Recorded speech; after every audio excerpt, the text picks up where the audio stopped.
Welcome to Popcorn Planet. I am Andy Signore. So happy to be with you here on Tuesday, June 28th. And we got It's Kim. What's up, Kim? How are you doing? I am doing good. Thanks for having me. So happy to have you here. And yeah, we had some breaking news. Oh, my thing's off. It always messes up as right as I'm ready. We had some breaking news, which I didn't realize was happening. So that's how out of the loop I was, of the Maxie trial. Yes, that woman who also is very hard to say on YouTube, she was finally sentenced 20 years for the Jeffy Madame gets 20 years. It's just coming in, which is that enough, Kim? I mean, I don't think it's ever enough. I mean, I look at it from the perspective of every one of those girls that they hurt. And I mean, that's a very tame word for what they did, but I'm trying to be friendly with YouTube. You know, they will have to deal with this for the rest of their lives. They have their own sentence they will now have to deal with. And I think a lot of us in the survivorship community, I think you guys understand what I'm saying. You have to deal with it every day regardless. So I don't think that it's enough, but at least it's something. And I hope she rots. Mm-hmm. That's all. Yeah, I'll be shocked if she does very long before someone I can't believe she hasn't been unalived. You know what I'm saying? Yeah. Given how, for those who don't know this case, it's hard. We have to speak in code, but hopefully you know what this case is about because it's awful. Jeffrey and Jizzy were just terrible people who I do believe were absolutely doing the things they're being accused of. And just if anything, sometimes I think Maxwell was worse in a weird way because she sort of made it seem like okay or as the female in charge of it all, like, oh yeah, I endorse him and come on in, it's okay, and then would just let it happen from afar. Like, it's just disgusting the amount of involvement that she had and clearly was found by the case and now serving 20 years for that. It just absolutely sickens me. Go ahead, you were gonna say something. I was going to say, I think there's a special place in hell for women who betray other women. Yep. I'm with you there. And while it's sad, he never got to really serve his time because I would have felt like he got an easy way out. Even though it sounds like it was grisly, I don't know. I still think he got an easy way out, and I would have much preferred him to serve it too. But yeah, I'm glad to hear Jizzy's getting some time served. So there you go. As that updates are coming in, she'll be sentenced 20 in prison for her role. But what does that actually mean? How long will she actually serve? I never understand prison sentences these days. It's like, yeah, you'll get 50 years, but you only serve 5 on good behavior is usually how a lot of this works. But I hope she's in a rotten cell for a good amount of time and they continue to feed her nasty food. I always remember it was her brother who was like, oh, the conditions at this prison are terrible. She hasn't had a fresh meal in ages. Oh, it was just like the most unbelievable reaction to what do you expect, dude? It's how it is. You don't get Grey Poupon in prison. So, yeah, she also addressed the judge. It's hard for me to address the court after listening to the pain and anguish expressed in the statements made here today, referring to them. Yeah, it's weird because I heard there was another quote I saw somewhere where she said she felt bad. Today is not about him. Where was it? I believe Jeffy was a manipulative, cunning, controlling man who lived a profoundly compartmentalized life and fooled all those in his orbit, she said to the court. She should have been here before. I guess he should have been here before all of you. But she admitted today is not about him. It's for me to ultimately be sentenced. I hope Mike. I am sorry for the pain experience. I hope my conviction and harsh incarnation brings you pleasure. As she looked at the victim. My God, I'm sure they were like, it does. It does. She's trying to I guess, make them seem like they're, how dare you, and take pleasure from this. But I think a lot of us are. Yeah, and again, whether you're a powerful entity or entirely unknown, nobody is above the law. That was really what was happening here. So, good. I like to see that happen. Good riddance to that woman. Yeah, she can rot. That's what I say. Any other final thoughts to add as we break this breaking news? She's disgusting. No, I hope she rots in this world and she rots in the next. That's all. I love how nice Kim is the nicest in the world. But here's one where Kim's like, nope, I got no time for niceness for this one. It's the real Kim. I love it. Oh my God, what a stupid. Did you hear about this? Sorry, before we get to our Ezra Miller. How dumb is this? Ben Affleck's 10-year-old son Samuel dings the Lamborghini backs it up into a BMW while Jennifer Lopez were in a luxury rental dealership in L.A. Affleck let his son, whom he shares, jump in the driver's seat of the flashy car. The car, a Lamborghini Urus that rents for a whopping $1,400 a day and costs nearly $250,000 to buy, went into reverse and made contact with a white BMW. Oh my God, I just can't even begin to... Samuel Affleck then got out of the car and checked on the two cars, according to the footage. Ben also checked for damage and comforted his son following the accident. He wrapped an arm around the boy in a tight embrace. Dude... Come on. You did what? Like, if you're going to let your kid, look, I got to be honest. I would probably do that too with my kid. My kid's obsessed with fancy cars. If I had an opportunity to let him like sit in the Lamborghini, let alone on my lap or whatever, I'd probably want to do it. But oh my God, find an empty parking lot, Ben. Exactly. What are you doing? I always think about come out of the parking spot. Yeah, I always think about the scene in Bob's Burgers where Bob takes Tina into the parking lot. I don't know if you've seen that. And she drives the car and she's so scared. And there's only one car in that entire parking lot, and she manages to hit it. And, and of course, she doesn't have a license. She's underage. And then the whole episode is about them figuring out how to deal with that. But like, I understand wanting to let your kid try things and, you know, learn and things like that. You've got to learn at some point. But do they have to learn in a car that expensive and around that many other expensive cars? Well, I mean, I guess it wasn't supposed to drive. He was just going to sit in the parked car. Is what I'm gathering, or at least that's how they're trying to spin it, maybe. Because I'm sure the dealership, I'm sure he made a deal like, dude, tell everybody there's no damage. Tell everybody this was no big deal, because that's what they're all saying. An employee from the dealership told the Post that the cars are parked tightly. When Samuel got in the car, it jerked back and forth. We have a small lot, and the cars are close. No one was injured, and there were no hard feelings. Everybody was okay. They seemed happy and continued to browse. The dealership would be more than happy to welcome the stars back. Affleck loves cars. We hope they come in again. So I guess he didn't rent the car. He just, I don't know. Something's off on this story. But I'm sure the dealership was like, we do not want to be in bad press with this guy. And I'm sure it was likewise for Affleck, who's like, just tell me what I owe you and don't let anybody know what happened. Yep. That's what I sense happened here. It's a nice privilege to have. I'm exactly. I was just like watching like Affleck just like, it's okay, kid. While Lopez is like, forward $500,000 to this car dealership is literally what we're watching right now. It's just like, oh, I got my lawyer. Oh, well. NDAs. Can you sort this out? We just banged a Lamborghini. Thanks so much. Just pay him what they need. Must be nice. Just Jenny from the block, you know. We'll just buy you a bigger lot so this never happens again. It's fine. It's fine. Oh my God. Is there a video? Oh, people are saying there's a video. I don't see the video. Oh gosh. Oh, here. Oh, this is the okay. Sorry. I guess I didn't realize. Oh, so they do. Oh. That was it. Oh, so. Okay. That's not that big a deal. That sucks though. Why was he touching? Well, there's a guy like, yeah, it does seem like the guy, whoever this guy is, I assume is with the lot. Oh, it was a very minor bump. Okay. Yeah. They definitely fine. made this seem way bigger. Bumper to Hairdryer bumper. and one of the paint pens. They're good. Yeah, I'm sure they could fix. They could fix that one. My goodness, though, how terrifying is that? It's the most horrific accident I've ever seen. Why is the dealership guy letting the kid sit there knowing? Yeah, it sounded like he was just letting this kid drive based on how the story spread the word. But yeah, clearly no, that wasn't the actual case. Plus, who parked it like this? Idiots. But there you go. I've seen that spreading around. But yeah, Lamborghini.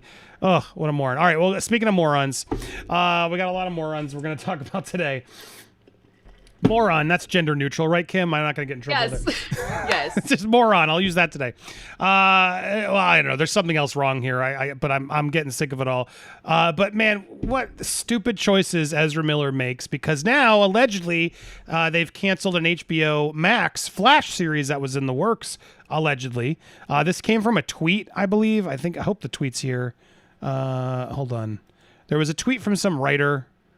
There was an 8-part TV series but because it starred Ezra, it's now gone. Actor Carolyn Kwan from Lucifer, The End of Us, took to Twitter to claim that a friend of hers had been developing a project that's since been canceled because it included Miller's Barry Allen. It's a little surprising that the plan was to take the Flash from his own movie and what we're assuming an HBO series, though it's possible he could have been a supporting character.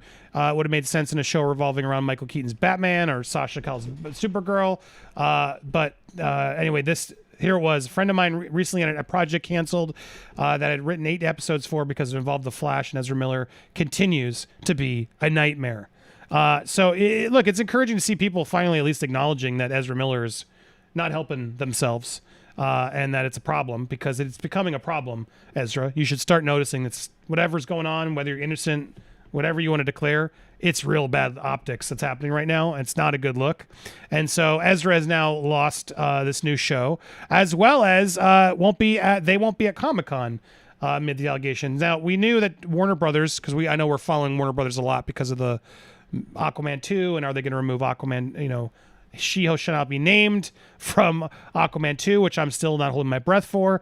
They are now making efforts to involve Ezra less, which doesn't surprise me. This was sort of what we had heard the rumors were going to be from execs from that was a Deadline piece or that trade piece that did at least acknowledge that things were going to be adjusted. So now we are seeing here. Let's make this smaller. Hold on. We are seeing here now that Ezra will indeed be less involved in the marketing. And look who's here, Lewis, our own Hollywood expert in our report, to help us break down these Ezra updates. But as we were just saying, Lewis, it does look like Ezra will be removed from Comic-Con. But again, this doesn't surprise me because this is now Warner Discovery, and David Zaslav, who's taken over, is clearly trying to redo and readjust DC and to turn into something better, because it's been a mess. It's been the weird Dark Snyder cut, and it's been now a random Batman movie and a Joker movie, and there doesn't seem to be any connection to things or anyone really in charge of making sure that the quality is always good. And it's like Marvel used to do. I think Marvel's losing a little steam themselves, but but multiple reports. I've heard DC movies will not be at Comic-Con this year. Nothing is final to the schedule, but the Hollywood Reporter also reporting plans that they are avoiding DC movies altogether, but especially Ezra Miller and The Flash, which, Lewis, correct me if I'm wrong, a movie this big, a year out, they would show some sort of presence at Comic-Con if all was well, no? Yeah, I would say, but DC presentations at Comic-Con are very disappointing as of the last few years. But did I get this correct? They're canceling the entire show because of Ezra Miller? Correct, that's the rumor. Okay, enough's enough. These characters are way bigger than the dumb actors that make the dumb choices, okay? Ezra Miller, the dime a dozen. Flash isn't. The character Flash is what we love. We don't love Ezra Miller, okay? We like those characters. We like their interpretation of it. Ben Affleck is a good Batman, but Batman is way bigger than Ben Affleck. And guess what? Christian Bale, great Batman. You could switch him to. He's been switched many times. The actor doesn't make the character. These characters are already established. Batman has a personality. The Flash has a personality. Superman does. Henry Cavill, great he does a great Superman. He looks like Superman. But Superman's been done several times, even greater than him. Move on. If the actor can't do it, move on. This is the problem. We're making the actors bigger than the characters. The characters have been around for almost hundreds of years. 100 years, actually, especially when you're talking about DC. Could we move on? Because Ezra Miller doesn't even look like the Flash, dude. This is he was crowbarred in by Zack Snyder. Okay, so shame on whoever canceled the show, and all those people that are out of a job, and us fans who will never get the Flash now for God knows when, or even get it because Ezra Miller. Who cares? And if you're so ashamed of Ezra Miller, cancel the entire comic line. Because he is one of the Flashes, therefore he contaminates the entire line. Shit, cancel the entire DC comic book line. Cancel comic books because one guy did something wrong. Since you believe in your cause that much, just go on with the Flash stories. Hire someone else. I don't know. Kim's available. Put her in there. Yeah, it's weird. It's weird because guess what? The show the they Flash should, but is bigger than the actor. No, I agree, but it's like if this is true, which I don't know, I don't doubt it. It makes sense. They're doing as much as they can. At the same time, Zaslav's still sort of organizing things. This could have gotten canceled for a million reasons, to be honest. So unclear. But if they had some sort of Flash show, which they do with Grant Gustin, it's kind of weird. They would have 2 Flash shows now. It's like, just pick one. But you're right. The characters are bigger than that, and it can be good. And it's interesting because it reminds me of another one that seems seemingly unpopular opinion when you say it out loud. But we had E-Man come in and really justify it, which was the character of Black Panther. Like T'Challa needed to continue as a character. And the fact that they didn't continue T'Challa is going to actually really be frustrating for comic fans, because T'Challa will never really be able to get to be as big of a character in movies as, Clark Kent was, or Steve Rogers, or Tony Stark. Like, T'Challa is a very important character in the comic books and in, the world. And it doesn't mean we couldn't have still respected Chadwick Boseman, but I feel like in honoring Chadwick Boseman, which was such a tragic loss, and I understand, why they took the pause as they did, but the immediate reaction to say, well, all right, well, we're just going to kill him off in the movie as well and show a tribute and then move on. And I think the rumor is to make Shuri become the new Black Panther. I don't know. I just think when I first heard it, I was like, well, that makes sense. But then when I really talked to E-Man, who was such a fan, he started petitions and everything else. It's exactly what you said, Luis. The characters are more important sometimes. And these characters are important characters. And especially T'Challa, which is like one of the most strongest, like, Black characters you have in comic books, with such a rich history, and goes off to have with Storm. And you want that character to have the adventure and continue to be such a strong character in the story. But now they're afraid to, because, well, he's no longer with us. It'd be disrespectful. I don't know. I find it disrespectful now that Chadwick doesn't get to be the first chapter of a character that continues. We replace Bonds. We replace Spider-Man. We replace a lot of these really popular characters. We replace Bruce Wayne all the time. There's no reason why we couldn't have still respected and honored what Chadwick did, while then allowing us to continue the character that means so much to so many people. You know what I mean? So it's frustrating. It's another one where it's like Barry Allen the Flash. It's a incredibly important and fun character that I want the world to continue. I really want to see this movie. But you just said it right. I don't care about Ezra. I wish they could just flip a switch and switch the actor at this point, because they're ruining it. But a lot of these characters in these movies need more. It's the same, Mara as a character. I don't care either way, to be honest. It's not one I've ever been rooting for. Not like the Flash or T'Challa. But again, it's just weird that they're that, especially given that Warner Brothers let Johnny go. Like, that's really the only reason I'm still hounding on all this. It's like, they're like, well, you lost the UK trial, which was, so therefore you're guilty, so you're out of here. Oh, wait, then she loses, and it's like, well, we'll see how it goes. It's incredibly frustrating as all this goes, but that's the hypocrisy of Warner Brothers. Do you think, Luis, that there is a point where we are going to see that they remove that woman that shall not be named? Do you think they are going to eventually step up, or do you think they're just too afraid? No, they're going to remove her. The bigger reason is the elephant in the room that I don't see too many people talking about. She threw Warner's under the bus. You could see the frustration on the president of DC, Walter Hamada, when he took the stand. She lied. She lied she lied, saying Johnny Depp defamated me. And they took me out of the Aquaman movie entirely. And then he came in and goes, we didn't do such thing. And she also kind of had someone go and testify and say that she shared the script. You're not supposed to share a script. That's like a big no-no. You share a script, you sign an NDA, you're out of there, dude. I don't care who it is. You're not supposed to show your brother, sister, or mother the script of a major film. She had someone testifying saying that Amber was taken out of the film. Then Walter Hamada had to come in there and clean the house and say no such thing happened, and she's also a Zack Snyder edition. Zack Snyder, Walter Hamada, and Warner Brothers do not like each other. All right. The guy's really good at hiring people they're not good for DCEU. For example, Ezra Miller. He's done a few. Ray Fisher. And Ray Fisher was loyal to Zack. I'll give him that. Yeah, and ultimately he's a good guy, it seems like. But Ben Affleck didn't even want to be Batman. He didn't even want to be Batman. It's been a mess. But even all the nerd casting and all the nerd, it's like, it's just, you got to hold some accountability here, and they're not doing it to Amber is really irritating. But I hope you make a good point. She really did sort of throw them under the bus and force them in a really bad position and lied. That you'd think that would just make it uncomfortable for them to want to support her in the film.